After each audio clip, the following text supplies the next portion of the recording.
Shalom, saudara yang terkasih di dalam Tuhan.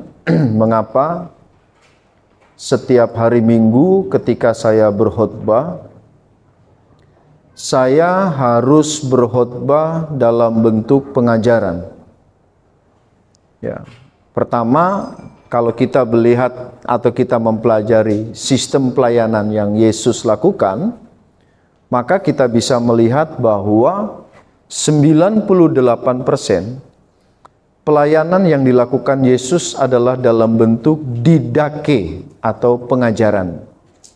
Mengapa perlu dalam bentuk pengajaran? Mari kita lihat. Saudara lihat, ada 3 komponen penting di dalam kekristenan. Yang pertama, gereja. Ini salah satu ya, gereja. Kemudian yang kedua, sekolah minggu. Ya, sekolah minggu. Sekolah minggu. Yang ketiga, orang tua. Ini hanya sedikit bagian. Sebagian kecil daripada fungsi atau mengapa kita belajar.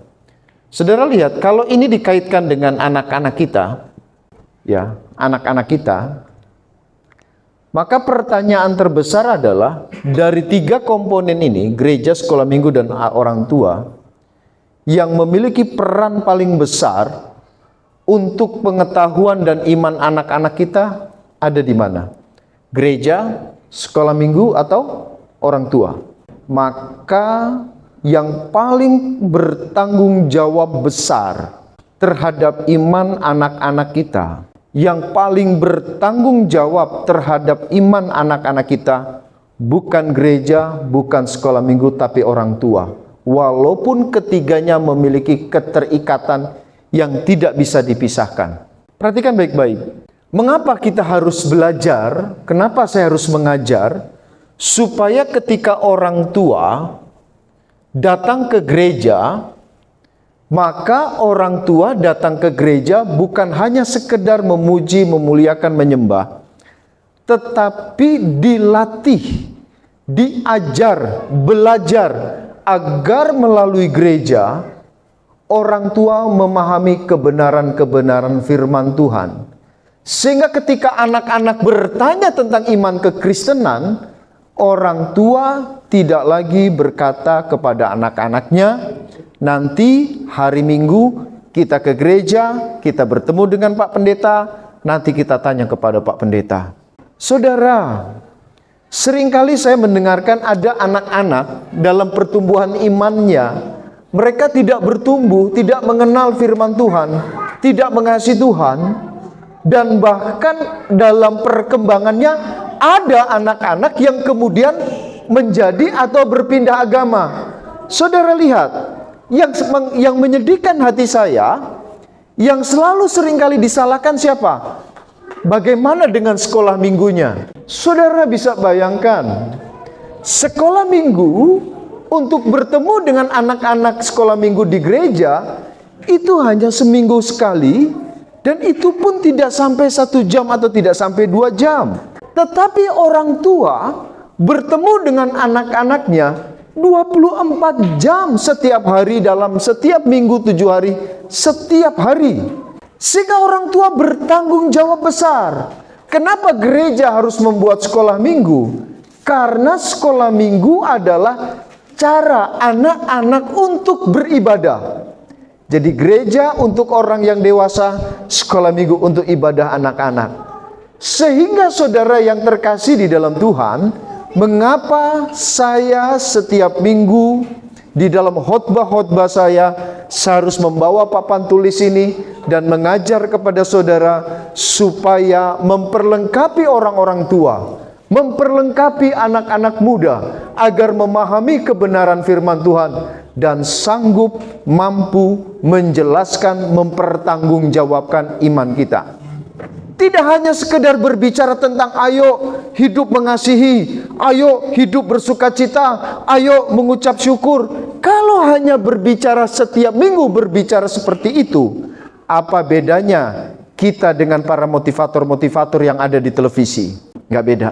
Yang membedakan gereja dengan tempat lain ada didake, ada pengajaran yang harus disampaikan kepada jemaat Tuhan. Oke, hari ini kita akan masuk pada bagian yang kedua di dalam petajaman atau dispensasi, yaitu petajaman anugerah Allah. Saya hapus ya. Jadi saya menjelaskan mengapa tujuan kita belajar di gereja. Sehingga saya tidak mau lagi ada jemaat di sini ketika ada orang bertanya, gimana sih Tritunggal? Gimana sih Yesus? Bagaimana tentang kebenaran-kebenaran Alkitab? Saya tidak mau lagi ada jemaat di tempat ini ketika ada yang bertanya, saudara tidak bisa mempertanggungjawabkan, dan kemudian saudara berkata begini, oke, hari Minggu datang ke gereja kami, kita akan bertemu dengan Pak Pendeta saya, nanti biarkan Pak Pendeta kami yang menjelaskan. Enggak begitu, saudara. Kita datang beribadah bukan hanya sekedar menyembah. Kita datang beribadah bukan hanya sekedar memuji Tuhan. Kita datang beribadah bukan hanya mendengarkan khotbah, tetapi kita belajar untuk terus dapat memahami kebenaran-kebenaran firman Tuhan. Dan pengajaran-pengajaran yang saya berikan di setiap minggu supaya saudara tidak lupa, supaya saudara tetap belajar dan belajar dan belajar terus. Saya mengisinya di YouTube, di channel YouTube saya, supaya kalau saudara lupa, saudara masih bisa melihat lagi. Saudara yang terkasih di dalam Tuhan, tadi malam kami di Keputrian membahas tentang hamba upahan dan hamba yang baik. Karena Yesus mengungkapkan ini di dalam Yohanes 10, memberitahukan mana hamba Tuhan yang baik dan mana hamba Tuhan upahan. Hamba Tuhan upahan, dia tidak peduli bahwa domba-dombanya mengerti atau tidak firman Tuhan yang disampaikan. Dia tidak peduli domba-dombanya bertumbuh atau tidak. Dia tidak peduli. Yang penting firman Tuhan disampaikan. Yang penting berkhotbah, nggak peduli ngerti atau enggak, bertumbuh atau enggak. Lain halnya dengan apa yang Yesus ungkapkan, gembala-gembala yang baik akan selalu membawa domba-dombanya untuk dapat memahami firman Tuhan, untuk dapat bertumbuh di dalam Tuhan, untuk dapat bertumbuh mencintai firman Tuhan. Baik saudara, hari ini kita akan masuk pada bagian yang kedua dari petajaman anugerah. Saudara yang terkasih di dalam Tuhan, saya pelan-pelan aja ya, supaya tidak bingung. Saya selalu mengatakan begini, kenapa hari ini kita boleh makan daging babi? Kenapa hari ini kita ibadah tidak lagi pada hari Sabat atau hari Sabtu? Kenapa kita tidak lagi datang beribadah membawa korban-korban persembahan, bawa domba, bawa sapi, bawa burung dan sebagainya? Kenapa itu tidak lagi kita perlakukan? Karena Alkitab dengan jelas mengatakan di dalam Roma 6 ayat 14, mari kita baca kembali di dalam Roma 6 ayat 14. 1, 2, 3. Sebab kamu tidak akan dikuasai lagi oleh dosa, karena kamu tidak berada di bawah hukum Taurat, tetapi di bawah kasih karunia. Kita baca lagi Efesus 2 ayat 15. Efesus pasal 2 ayat yang ke-15. 1, 2, 3. Sebab dengan matinya sebagai manusia, ia telah membatalkan hukum Taurat dengan segala perintah dan ketentuannya, untuk menciptakan keduanya menjadi satu manusia baru di dalam dirinya, dan dengan itu mengadakan damai sejahtera. Perhatikan, ayat ini sangat menarik sekali. Tapi yang mau saya sampaikan, Roma 6 ayat 14 mengatakan, perhatikan, Roma 6 ayat 14 mengatakan, kita tidak lagi berada di bawah hukum Taurat, tetapi berada di bawah kasih karunia. Efesus 2 ayat 15 mengatakan, sebab dengan matinya ia sebagai manusia, ia telah membatalkan hukum Taurat dengan segala perintah dan ketentuannya, untuk membuat keduanya menjadi satu. Perhatikan baik-baik. Tolong perhatikan apa yang dimaksudkan dengan keduanya menjadi satu. Perhatikan. Hukum Taurat, hukum Taurat membuat dua kelompok besar pada zaman itu. Dua kelompok besar ini biasa kita namakan orang Yahudi yang mempercayai atau berpusat kepada hukum Taurat, dan bukan orang non-Yahudi. Yang membuat kedua kelompok ini menjadi dua kelompok karena ada yang namanya hukum Taurat. Orang Yahudi berarti penganut atau memegang konsep hukum Taurat. Orang bukan Yahudi tidak memegang hukum Taurat. Namun, ketika Yesus mati di kayu salib dalam Efesus pasal 2 ayat 15, dengan matinya ia sebagai manusia, ia telah membatalkan seluruh hukum Taurat dengan segala perintah dan peraturannya. Sehingga karena hukum Taurat sudah tidak ada, maka tidak ada lagi orang Yahudi dan non-Yahudi. Semua di hadapan Tuhan sama. Amin. Perhatikan baik-baik. Cara kerja Allah pun diubah. Anda lihat. Dengan tidak adanya hukum Taurat, sekarang di dalam masa anugerah, cara kerja Tuhan berbeda. Perhatikan baik-baik. Di sini Tuhan, saudara, ketika Tuhan mau memberkati bangsa-bangsa lain, bangsa-bangsa, di sini bangsa Jawa, suku Jawa, ada orang bangsa Indonesia, bangsa-bangsa lainnya. Dulu di zaman hukum Taurat, cara Tuhan bekerja adalah Tuhan memilih orang Israel untuk menjadi berkat menjangkau bangsa-bangsa lain. Ini dulu di dalam hukum Taurat. Sehingga kenapa orang Israel dikatakan sebagai bangsa pilihan? Karena orang Israel dipilih oleh Tuhan untuk menjadi saluran berkat bagi bangsa-bangsa lain. Saudara lihat, cara kerja Allah di dalam hukum Taurat ketika memakai bangsa Israel itu luar biasa. Allah memberkati Israel dengan berkat yang berkelimpahan. Israel diberkati dengan berkat jasmani yang berkelimpahan. Israel diberkati dengan kepintaran yang luar biasa. Israel diberkati, sehingga orang-orang bangsa-bangsa di sekitar melihat begitu luar biasanya bangsa Israel, sehingga orang-orang bisa melihat hebatnya Allahnya orang Israel dengan cara Allah memberkati bangsa Israel. Tapi saya mau bilang, hari ini ketika kita tidak lagi berada di bawah hukum Taurat, hari ini kita sudah berada di bawah program kasih karunia, maka bangsa pilihan bukan lagi orang Israel. Sekali lagi, bangsa pilihan bukan lagi orang Israel. Siapa yang dipilih oleh Tuhan untuk menjadi berkat? Gereja hari ini. Dan orang Israel menjadi sasaran berita Injil hari ini. Ya karena memang banyak sekali orang Israel yang tidak percaya Yesus sampai hari ini. Hari ini orang Yahudi, saya ingatkan sekali lagi, orang Yahudi bukan Kristen. Sampai hari ini orang Yahudi tidak percaya bahwa Yesus adalah Tuhan. Sampai hari ini orang Yahudi tidak percaya bahwa Yesus yang pernah datang 2000 tahun yang lalu itu adalah juru selamat. Sampai hari ini mereka nggak percaya. Oleh karena itu, di dalam masa anugerah kali ini, Tuhan memakai gereja. Siapa gereja? Kita. Untuk apa? Menjangkau bangsa-bangsa lain. Untuk memberitakan kabar Injil. Saudara yang terkasih di dalam Tuhan. Sangat jelas.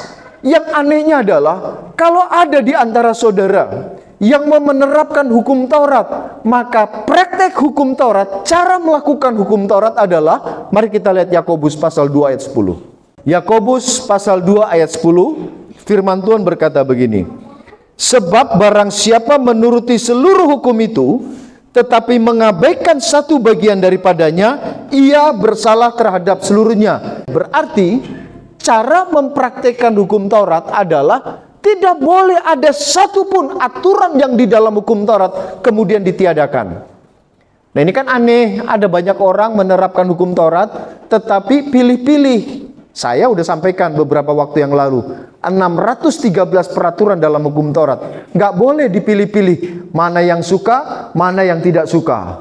Ada yang mengatakan, ya kita nggak boleh makan daging babi karena daging babi haram. Tapi jemaatnya, orang-orangnya, anggotanya nggak ada yang disunat. Sementara sunat itu adalah salah satu bagian daripada hukum Taurat. Ibadahnya pada hari Sabat, tapi tidak mengikuti aturan yang ada di dalam Alkitab. Kenapa? Karena aturan di dalam Alkitab, kalau ada jemaat yang melakukan pekerjaan pada hari Sabat, maka konsekuensinya, hukumannya adalah hukuman mati. Lempari dengan batu sampai mati.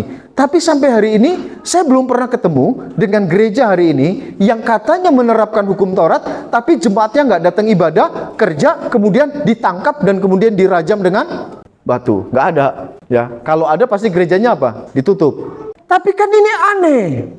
Karena konsekuensi melakukan hukum Taurat adalah lakukan semua. Jelas, kenapa kita tidak beribadah pada hari Sabat? Karena kita sekarang tidak lagi berada di bawah hukum Taurat. Nah, perhatikan baik-baik saudara. Sekali lagi,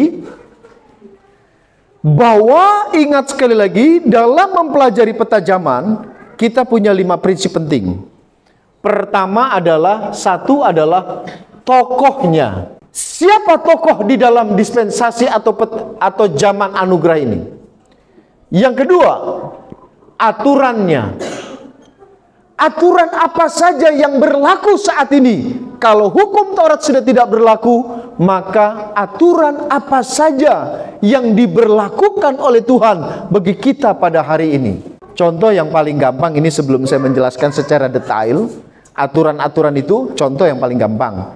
Saudara lihat, di hukum Taurat kita dilarang dalam Imamat pasal 11 dilarang makan makanan haram, kan? Betul nggak?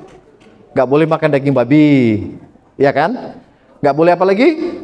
Makan ular, nggak boleh. Paniki boleh nggak? Nggak boleh. Sogili boleh nggak? Nggak boleh sogili, atau lindung, atau belut, nggak boleh. Kenapa? Karena tidak bersisik. Boleh nggak kita makan daging anjing? Nggak boleh. Karena kakinya cakar. Nggak boleh. Tapi di dalam program kasih karunia atau di dalam zaman anugerah ini, kalau kita membaca di dalam 1 Timotius pasal 4 ayat 4 dan 5, mari kita lihat 1 Timotius pasal 4 ayat 4 dan 5. Ini contoh sedikit aja sebelum saya menjelaskan selanjutnya. Perhatikan ayat ini bicara begini. Karena semua yang diciptakan Allah itu baik, dan suatu pun tidak ada yang haram, dan suatu pun tidak ada yang haram jika diterima dengan ucapan syukur, sebab semuanya itu dikuduskan oleh firman Allah dan oleh doa. Jadi saya kasih contoh perbedaannya. Kalau di hukum Taurat nggak boleh makan daging haram, oke? Tapi di dalam program kasih karunia, di dalam zaman anugerah hari ini, Alkitab mengatakan semua yang diciptakan Allah baik adanya dan tidak ada satupun yang haram. Asal ketika kita makan dengan doa dan mengucap. Kalau menjadi haram, makanan menjadi haram kalau saudara makan tidak mengucap syukur. Bapak-bapak pulang kerja capek-capek, istri masakin sesuatu makanan, ya karena adanya cuma itu. Kemudian ketika buka tutup saji, bapak-bapaknya apa? Kenapa cuma makan seperti ini? Kamu tidak tahu, saya capek kerja. Akhirnya makan dengan tidak ucapan syukur. Saya mau bilang, itu jadi haram. Anak-anak ketika dikasih makan, tidak mengucap syukur apa yang orang tua berikan, itu jadi haram. Mama, pokoknya aku mau ayam lalapan, Mama. Ya, kalau orang di sini bukan ayam geprek, tapi ayam geprek. Ya, itu jadi haram. Dan kalau saudara makan tidak berdoa juga itu menjadi haram. Alkitab kok bilang? Alkitab mengatakan, karena semua yang diciptakan Allah itu baik, dan suatu pun tidak ada yang haram jika diterima dengan ucapan syukur. Ayat yang kelima berkata, sebab semuanya itu dikuduskan oleh firman Allah dan oleh doa. Ya, jadi kalau ditanya kenapa orang Kristen makan harus berdoa supaya makanan itu tidak menjadi haram. Harus berdoa dan mengucap syukur, terima kasih Tuhan. Biar hanya nasi dengan sambal Tuhan, tapi puji Tuhan ada ayam dan rendang. Jadi ingat baik-baik, tidak boleh orang Kristen makan tidak berdoa. Makanya kita ajar anak-anak kita dari kecil supaya berdoa ketika mau makan. Bukan mengandalkan sekolah minggu lagi. tapi bagaimana orang tua mengajar, mendidik anak-anak untuk mengenal kebenaran. Ya, jadi saudara bisa bayangkan anak-anak saya itu waktu kecil mereka sangat-sangat kritis sekali. Ya, anak saya yang kakak yang sekarang sudah kuliah, dia berkata begini, bertanya kepada maminya, "Mami, waktu Tuhan Yesus terangkat ke sorga itu, yang dia tanyakan, dia pakai sepatu enggak?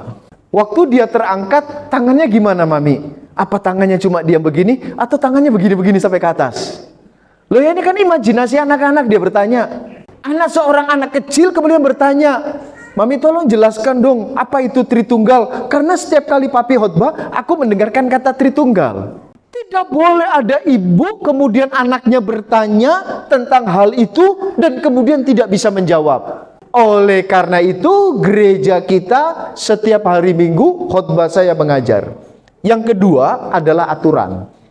Yang ketiga, di dalam setiap dispensasi selalu saja orang-orang gagal dalam mengikuti peraturan. Jadi di dalam masa anugerah ini kita harus tahu siapa tokohnya.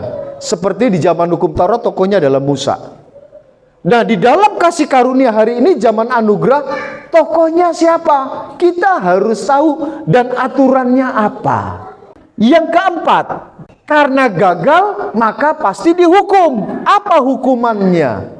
Salah satu peraturannya yang menarik adalah karena di dalam masa anugerah tidak lagi diperintahkan aturan persembahan tentang perpuluhan. Perpuluhan itu adalah aturan yang ada pada zaman perjanjian yang diberikan Allah kepada Abraham. Dan kemudian Allah memberikan lagi peraturan itu di dalam zaman hukum Taurat. Perhatikan, saya tidak mau memanipulasi saudara dengan perpuluhan untuk memperkaya saya. Enggak mau. Karena memang aturan di dalam hukum kasih karunia zaman anugerah hari ini tidak ditemukan yang namanya perpuluhan. Perhatikan, perpuluhan adalah aturan yang Tuhan berikan di dalam zaman hukum Taurat. Perhatikan. Sewaktu orang Israel masuk ke tanah Israel, ke tanah Palestina, orang Israel itu ada 12 suku. Yang 11 suku itu mendapatkan tanah garapan. Mereka kerja di tanah mereka, mereka bercocok tanam, mereka menghasilkan dan punya uang. Tapi ada satu suku, namanya suku Lewi. Suku Lewi tidak mendapatkan tanah milik pusaka. Mereka tidak bercocok tanam. Mereka tidak punya usaha. Karena mereka diberikan tanggung jawab untuk melayani di bait Allah.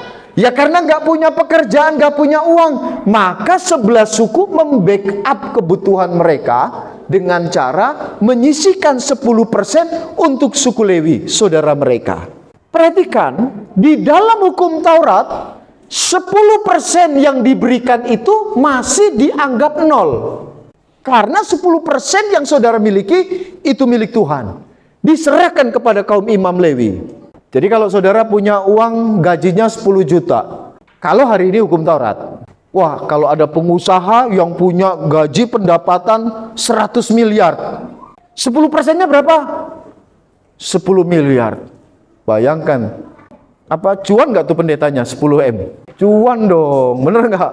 Loh ya kalau seandainya ada misalkan Pak Febrin, pengusaha, kontraktor, kemudian gajinya dapat keuntungan 100 miliar. Tuhan kutu kalau nggak kasih itu 10 miliar ya. Iya uangnya banyak kan?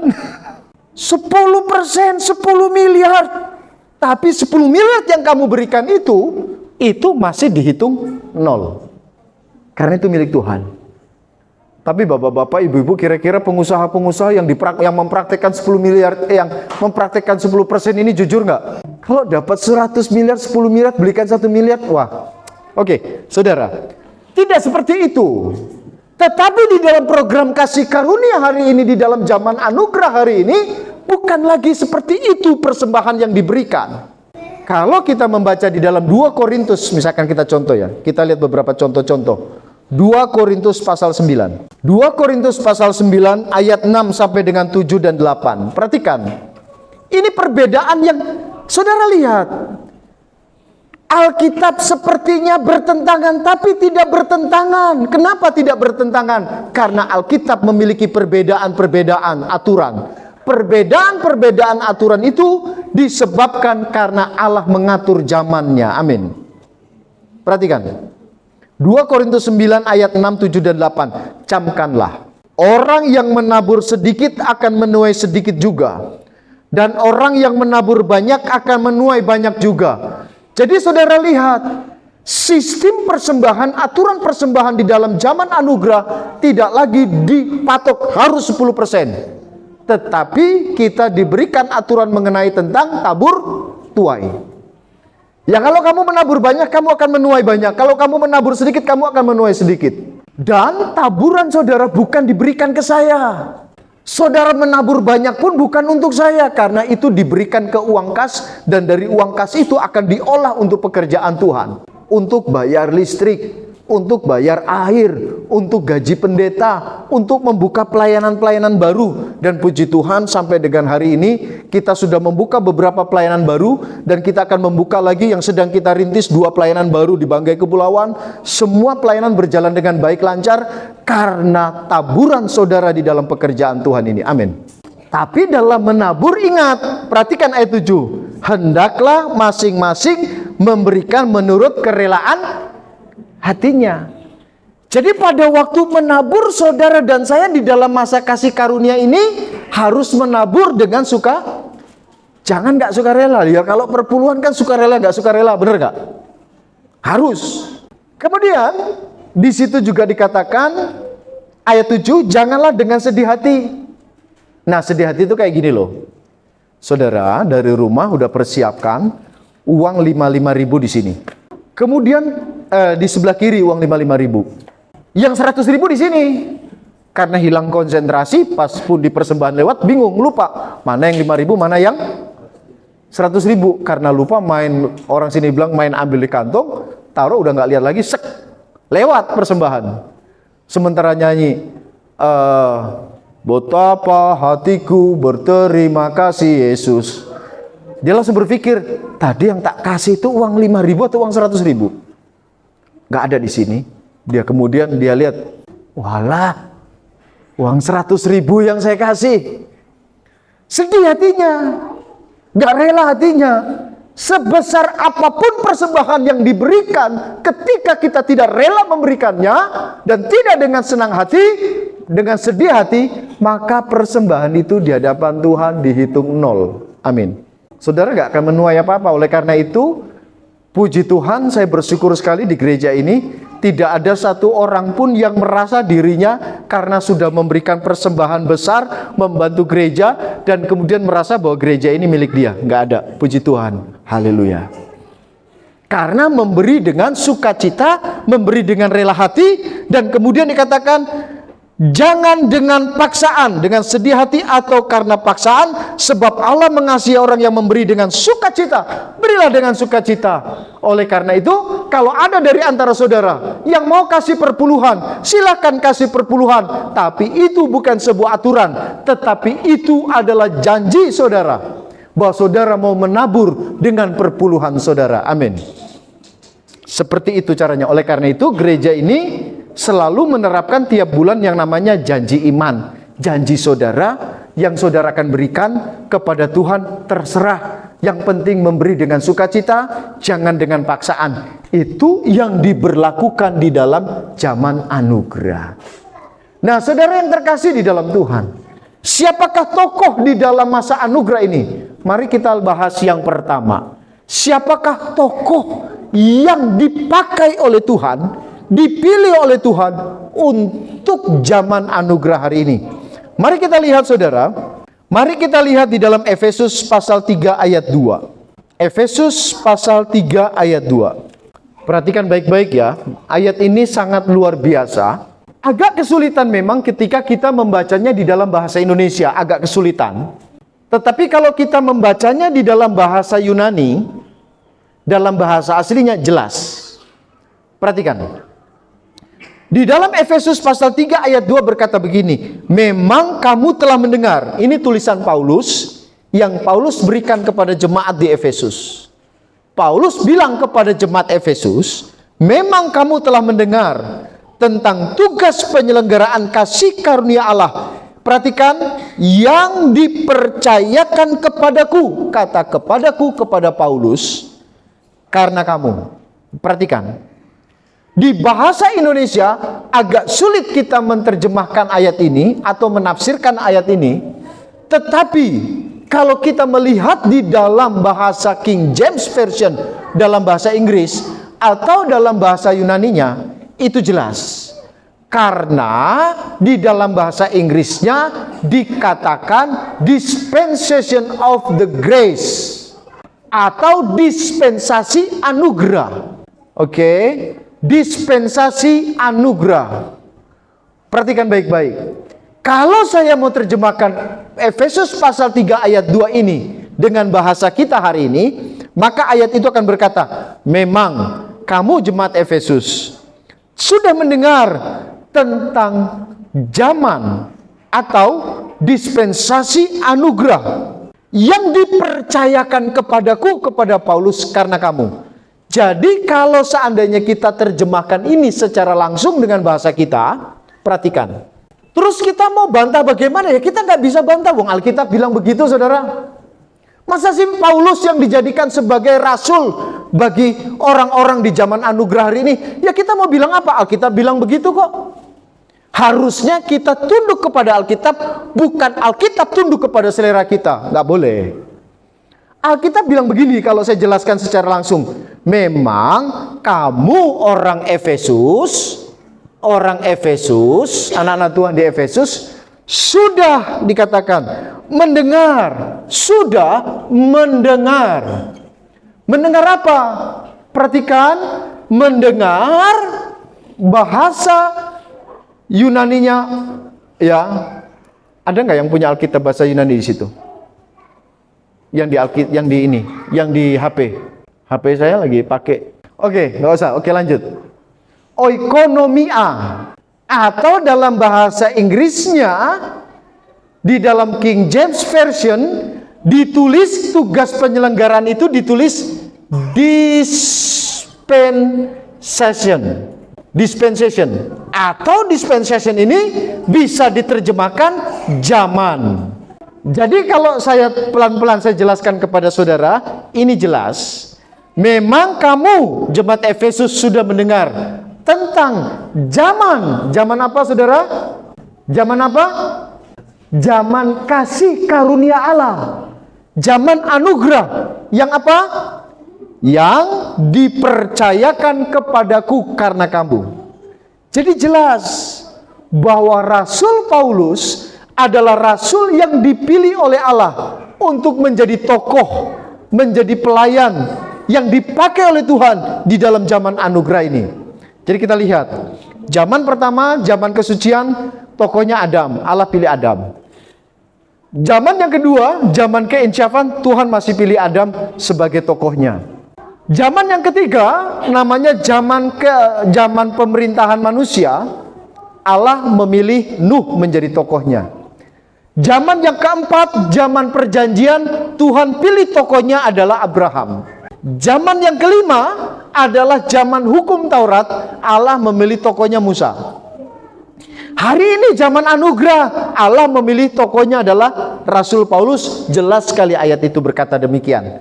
Mari kita lihat lagi di dalam Kolose 1 ayat 25 dan 26. Mari kita baca bersama-sama Kolose 1 ayat 25 dan 26. 1, 2, 3. Aku telah menjadi pelayan jemaat itu sesuai dengan tugas yang dipercayakan Allah kepadaku untuk meneruskan firman-Nya dengan sepenuhnya kepada kamu, yaitu rahasia yang tersembunyi dari abad ke abad dan dari turunan ke turunan, tetapi yang sekarang dinyatakan kepada orang-orang kudus-Nya. Minggu lalu saya sudah jelaskan bahwa zaman ini, zaman anugerah, bisa juga disebut dengan zaman rahasia, dan rahasia itu dinyatakan Allah kepada Paulus. Jadi jelas bahwa zaman ini, zaman anugerah, Paulus menjadi rasul, menjadi tokoh yang Tuhan pilih. Nah, saudara, untuk menghantar kita dalam pembelajaran minggu depan, perhatikan baik-baik. Ada dua tugas besar. Perhatikan. Ada dua kelompok besar rasul. Oke. Perhatikan baik-baik. Mari kita baca di dalam Galatia pasal 2. Di akhir khotbah saya saat ini, Galatia pasal 2. Kita baca Galatia pasal 2 ayat 7 dan 8. Galatia pasal 2 ayat 7 dan 8. Ini adalah, sekali lagi, ini adalah hasil rapat sidang sinode pertama. Sidang sinode yang dihadiri oleh 12 rasul Yesus, murid-murid Yesus dengan Paulus. Saudara tahu apa salah satu hasil dari sidang sinode itu? Ada sebuah ketetapan yang disadari oleh 12 rasul dengan Rasul Paulus. Apa kesadarannya? Perhatikan baik-baik. Tetapi sebaliknya, setelah mereka melihat bahwa kepada Paulus,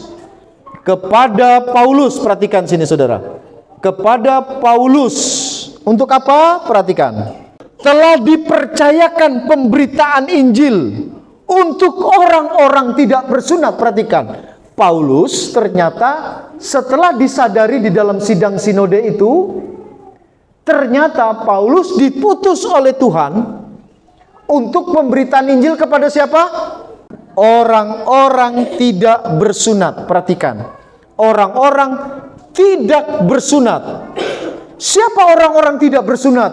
Pada waktu itu orang-orang tidak bersunat adalah orang-orang di luar orang-orang Yahudi. Karena orang Yahudi harus disunat. Bisa paham? Orang di luar Yahudi tidak disunat. Sehingga seringkali orang-orang Yahudi mengolok-olok orang lain, mengolok-olok suku lain, mengatakan jangan ikuti, mereka adalah bangsa yang tidak bersunat. Karena sunat adalah tanda perjanjian antara mereka dengan Tuhan. Oke, bisa paham? Sehingga Paulus dikatakan Paulus adalah orang yang rasul yang diutus oleh Allah untuk pergi memberitakan Injil kepada orang-orang yang tidak bersunat. Lanjut, lihat ayat 7. Sama kepada Petrus, merujuk kepada 12 rasul murid Yesus. Petrus untuk siapa? Petrus untuk siapa, saudara? Bersunat. Siapa mereka? Orang ya. Jadi lihat, ada perbedaan tugas. Paulus rasul bagi orang tidak bersunat, Petrus adalah rasul bagi orang bersunat. Jelas, saudara bisa bayangkan, kalau seandainya pada waktu Yudas mengkhianati Yesus, kenapa tidak tunggu saja Paulus bertobat dan Tuhan menetapkan Paulus menggantikan posisi Yudas? Tapi dipaksa harus Matias, diundi dan Matias menjadi pengganti Yudas. Karena Paulus dipersiapkan oleh Tuhan untuk menjadi rasul bagi bangsa-bangsa tidak bersunat, untuk menjadi tokoh di dalam masa anugerah. Jadi saudara yang terkasih dalam Tuhan, jangan heran kalau surat-surat Paulus, Petrus mengatakannya, kalau orang salah mengerti tentang surat-surat Paulus, orang-orang akan salah paham tentang Tuhan. Dan banyak orang-orang yang tidak mengerti surat-surat Rasul Paulus sehingga salah paham. Jangan heran kalau ada saudara-saudara kita di seberang. Perhatikan, saudara, kalau saudara bermain di internet, saudara lihat perdebatan-perdebatan, seringkali orang-orang di seberang yang agama lain mengatakan begini, oh, Paulus kok membentuk agama baru? Paulus menciptakan agama Kristen yang baru. Karena mereka sendiri melihat ada perbedaan antara ajaran Paulus dengan ajaran Petrus. Kenapa ada perbedaan? Karena Petrus adalah membawa berita Injil kepada orang-orang Yahudi, sementara Paulus kepada orang-orang tidak Yahudi. Sehingga ajaran Paulus adalah ajaran yang memang berlaku di dalam zaman anugerah hari ini. Sehingga kelihatan berbeda, bukan bertentangan. Petrus dengan Paulus tidak bertentangan, tapi ada perbedaan. Karena Petrus hidup di dalam zaman hukum Taurat, sementara Paulus ada di dalam zaman kasih karunia atau zaman anugerah hari ini. Dan biarlah firman Tuhan pada saat ini menguatkan kita dan boleh memberikan pemahaman supaya kita lebih kuat dan lebih kokoh tentang memahami zaman anugerah hari ini. Minggu depan kita akan masuk di aturan gagal dan hukuman. Setelah kita masuk di selesai hukum Taurat, kita akan masuk di dalam masa antikristus. Apa tanda-tanda masa antikristus dan sebagainya, kita akan lihat nanti. Tuhan Yesus memberkati. Mari